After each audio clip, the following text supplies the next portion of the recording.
नीतीश ने अपने समाज सुधार अभियान की शुरुआत कर दी। मोतिहारी के ऐतिहासिक गांधी मैदान से इस अभियान की शुरुआत की गई। कार्यक्रम में जीविका दीदियों को सम्मानित किया गया और साथ उन्हें सहायता दी गई। अपने संबोधन में सीएम नीतीश ने शराबबंदी पर लोगों को जागरूक करने की अपील की। मुख्यमंत्री ने कहा कि बापू ने कहा था शराब बुरी चीज है, इसलिए शराब छोड़ दे। इस दौरान सीएम ने शराबबंदी की उपलब्धियों के बारे में बताया किस तरह इस फैसले के बाद समाज में बदलाव आया। मुख्यमंत्री ने बाल विवाह दहेज प्रथा पर भी लोगों को जागरूक किया। नीतीश कुमार के समाज सुधार अभियान पर कांग्रेस प्रदेश अध्यक्ष मदन मोहन झा ने प्रतिक्रिया दी, जिसमें उन्होंने कहा समाज पहले से सुधरा हुआ है और लिहाजा अगर सीएम को सुधार करना है तो पहले अपने सिस्टम को सुधारे। गांव के रहने वाले लोग सच्चे लोग हैं। नीतीश कुमार अपने अधिकारियों को सुधारे तो लोग खुद ब खुद सुधर जाएंगे।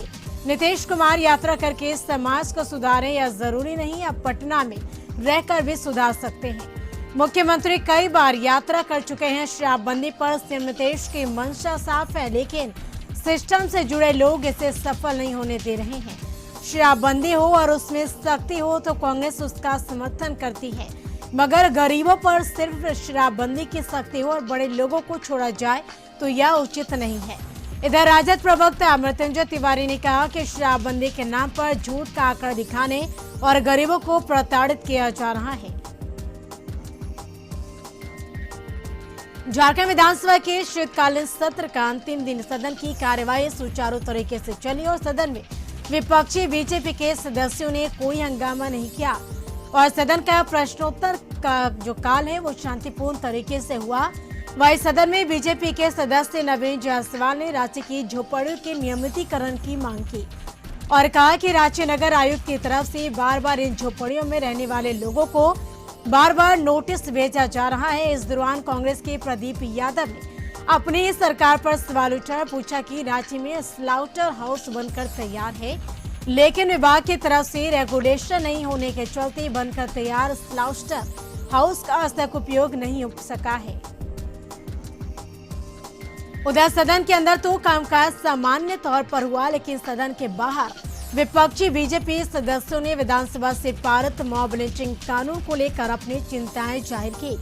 विपक्षी भाजपा ने इस बिल में कई विसंगतियां गिनाई है। इस बिल में विसंगतियों और अपने इलाके की समस्याओं को लेकर विपक्षी बीजेपी के विधायकों ने सदन के बाहर धरना दिया। वहीं सीसीएल की जमीन को अतिक्रमण से मुक्त कराने की मांग को लेकर सीता सोरेन भी सदन के बाहर धरने पर बैठ गई। बेरमो थाना अंतर्गत पुराना वीडियो ऑफिस स्थित सब्जी मार्केट में सब्जी की दुकान लगाने को लेकर दो सब्जी विक्रेताओं में नोकझोंक हो गई, जिसमें एक महिला सब्जी विक्रेता घायल हो गई। घायल महिला सब्जी विक्रेता को उसके पुत्र ने फुसरो स्थित अनुमंडल अस्पताल में इलाज करवाया। मांझी ने कहा कि एनडीए गठबंधन में साथ है। यूपी चुनाव यानी भाजपा पर असर पड़ेगा। यूपी के प्रधान ने कहा कि कब्र में भी मुसलमान यानी गाड़ी हुई और उसको निकाल कर रेप करेंगे। यूपी में तालमेल नहीं बैठा तो अकेले चुनाव लड़ेंगे। हम किसी से डरने वाले नहीं हैं। फारबिसगंज प्रखंड कार्यालय पर सामाजिक सुरक्षा पेंशन को लेकर जीवन प्रमाण पत्र नवीनीकरण करने को लेकर वृद्धजनों को भारी कठिनाइयों का सामना करना पड़ रहा है। लिंक फेल रहने और साइट काम नहीं करने के कारण लोगों को ठंड के मौसम में भारी कठिनाइयों का सामना करना पड़ रहा है। बड़ी संख्या में पूरे प्रखंड क्षेत्र के वृद्ध महिला पुरुष लाभार्थियों की लंबी कतार दिन भर लगी रहती है और प्रखंड के विभिन्न गाँव से आए लाभार्थी अपना यानी जीवन प्रमाण पत्र नवीनीकरण कराने को लेकर अपनी बारी की प्रतीक्षा में कतारबद्ध खड़े रहते हैं। सिर्फ एक काउंटर रहने के कारण लोगों की लंबी कतार देखी जा सकती है। वृद्धा और विधवा पेंशन का लाभ उठा रहे प्रखंड के सैकड़ों लाभार्थियों ने सरकारी पंजी में अपने आप को जीवित होने का प्रमाण पत्र देने हेतु आवेदन देकर अपना थंब लगाकर आवेदन जमा कर पुष्टि कराने आते हैं और उन्हें मायूसी हाथ लगती है। प्रखंड में पेंशन योजना के लाभों की ऑनलाइन केवाईसी करना है। पूर्व मंत्री राज पलिवार स्थानीय चैनल के पत्रकार राजेश कुमार के आवास पहुंचे, जहां उन्होंने उनके पिता गिरीश राम के निधन पर शोक संवेदना व्यक्त की। उन्होंने उनके पिता के निधन को परिवार के लिए अपूर्णीय क्षति बताया है और इस अवसर पर उनके साथ भाजपा नेता बीनू यादव, अवनी भूषण, वार्ड पार्षद बिट्टू बथवाल, संजय पाठक, पत्रकार प्रिंस समत समेत दर्जनों लोग मौजूद थे। संसद में केंद्रीय मंत्री गिरिराज सिंह और बीजेपी सांसद राजीव प्रताप रूडी के बीच विवाद पर कांग्रेस नेता राजेश राठौर ने कहा कि सांसद ने बिहार में रोजगार देने की सच्चाई को पोल खोली। सच्चाई की नीति आयोग की रिपोर्ट रोजगार को लेकर पहले ही पोल खोल चुकी है। रोजगार सृजन में सरकार विफल है।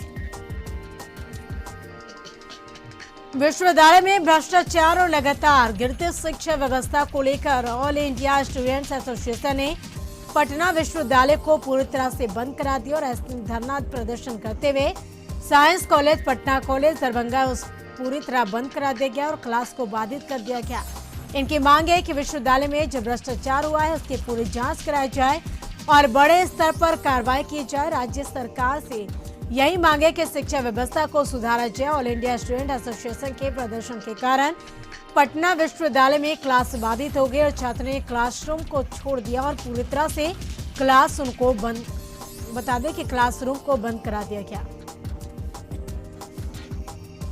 मधुपुर शहर में बिजली की समस्या से लोग तरसते हैं। दिन प्रतिदिन बिजली की आपूर्ति कम होने के कारण लोगों के रोजगार धंधों पर असर पड़ रहा है। सोहेल अहमद एक ऐसे उपभोक्ता हैं जो बिजली का कनेक्शन लेने के लिए बिजली विभाग का चक्कर लगाते थक गए। 1.5 माह बीत जाने के बाद भी उनका बिजली कनेक्शन अब तक नहीं लग पाया। पूरे झारखंड में बिजली की दयनीय स्थिति को लेकर पंकज सिंह ने विभाग पर कई आरोप लगाए। उनका कहना है कि विभाग में अफसरशाही हावी है। आदित्यपुर के दिंदल स्थित न्यू कॉलोनी मध्य विद्यालय में अभिभावक शिक्षक मिलन समारोह का आयोजन किया गया, जिसमें करीब 300 अभिभावकों ने शिरकत करते हुए विद्यालयों के रखरखाव और संचालन से संबंधित सुझाव का आदान प्रदान किया। इस दौरान अगले 10 वर्षों के लिए विद्यालय संचालन की रणनीति पर विद्यालय प्रबंधन और अभिभावकों ने चर्चा की। सुपौल से खबर, पप्पू देव की हत्या सुनियोजित तरीके से सफेद पोस्ट के षड्यंत्र में करवाया गया है। यह बात पूर्व परिवहन मंत्री अजित कुमार ने सदर बाजार में सहरसा से लौटने के दौरान कहा। दरअसल मुजफ्फरपुर काटी निवासी पूर्व परिवहन मंत्री अजित कुमार पप्पू देव के घर सहरसा गए और परिजनों ने मिलकर घटना की विस्तृत जानकारी ली। परिजनों को ढाढ़स बंधाया और वहां से वापस लौटे वक्त सदर बाजार में पूर्व मंत्री ने मीडिया से मुखातिब होते हुए कहा कि पप्पू देव की हत्या सुनियोजित तरीके से की गई है। सीतामढ़ी के पकड़ी गांव के 2 शिक्षक भाइयों के घर भीषण डकैती और लूटपाट की घटना को अंजाम दिया गया। बता दें कि लगभग 2 दर्जन से ज्यादा की संख्या में आए डकैत और शिक्षक रवि रंजन और शिक्षक राजीव रंजन के घर पर एक साथ धावा बोल दिया और घर में पिस्तौल के बल पर घुसकर कनपट्टी में पिस्तौल सटा दिया और बारी बारी से ट्रंक, अलमीरा, गोदरेज और बक्से में रखा लाखों रुपया लेकर फरार हो गए।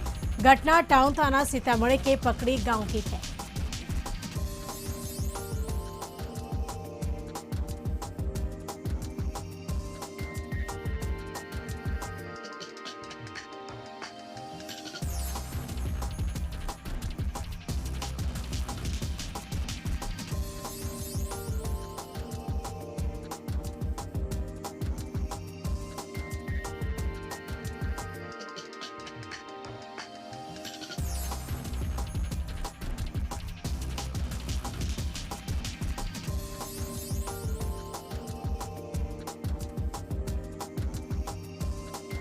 सरायकेला जिला के आदित्यपुर औद्योगिक क्षेत्र स्थित इंडो डेनिश टूल रूम की सफाई 2018 से बंद सैमसंग टेक्निकल स्कूल को पुनर्जीवित करेगा। इस स्कूल की नींव 2014 में SSME मंत्रालय के सहयोग से 2 करोड़ की लागत से रखी गई थी, लेकिन 3 साल चलने के बाद स्कूल बंद हो गया था। वैसे स्कूल में 3 से 4 माह की ट्रेनिंग सभी प्रकार के इलेक्ट्रॉनिक्स कोर्स कराया जाएगा। इसमें इंटरमीडिएट या ITI व बीटेक पास छात्रों को ट्रेनिंग मिलेगा। SC/ST छात्रों को निःशुल्क और सामान्य OBC छात्रों को 15 से 20 हजार की फी लेकर छात्रों को ट्रेनिंग मिलेगी। सामान्य OBC छात्रों के लिए टाटा मोटर्स के द्वारा फी का 50% फी में सब्सिडी भी दी जा रही है। जमशेदपुर के सुनारी थाना क्षेत्र में अपराधियों ने खूनी वारदात को अंजाम देते हुए दुलाल बस्ती निवासी रोहित पासवान नामक युवक की गोली मारकर हत्या कर दी, जबकि उसका एक साथी गुड्डू गोस्वामी घायल हो गया। वहीं एक महिला को भी गोली लगी, जिसका इलाज एमजीएम अस्पताल में चल रहा है। घटना को गैंगवार से जोड़कर देखा जा रहा है। गढ़वा में सदर थाना क्षेत्र के जोबरैया गांव के मुस्लिम टोला में अचानक एक विस्फोट से पूरा गांव दहल गया और इस विस्फोट की घटना में लगभग 8 लोगों को मामूली रूप से चोट आई है, जिसमें किसी के पैर तो किसी के हाथ तो किसी के माथे में चोट आई है। घटना की जानकारी मिलते ही पुलिस घटनास्थल पर पहुंची और फिलहाल मामले की जांच में जुटी। बताया जा रहा है कि जिस जगह पर आग ताप रहे थे उस जगह पर विस्फोट हुआ। इस विस्फोट में 1 फीट का गहरा गड्ढा हो गया है। गढ़वा में नगर ऊंचारी थाना क्षेत्र के पिपरडी पंचायत के आधा दर्जन गांव में लगभग 4000 ग्रामीणों से करोड़ों रुपए की ठगी का मामला प्रकाश में आया है और बताया जा रहा है कि हजारों ग्रामीणों को बिचौलिया और नॉन बैंकिंग कंपनी के लोगों ने ठगी का शिकार बनाया। इस गांव के ग्रामीणों से 50,000 से लेकर 3 लाख रुपए तक का ठगी किया गया है। अब ग्रामीण अपने को ठगा महसूस कर रहे हैं।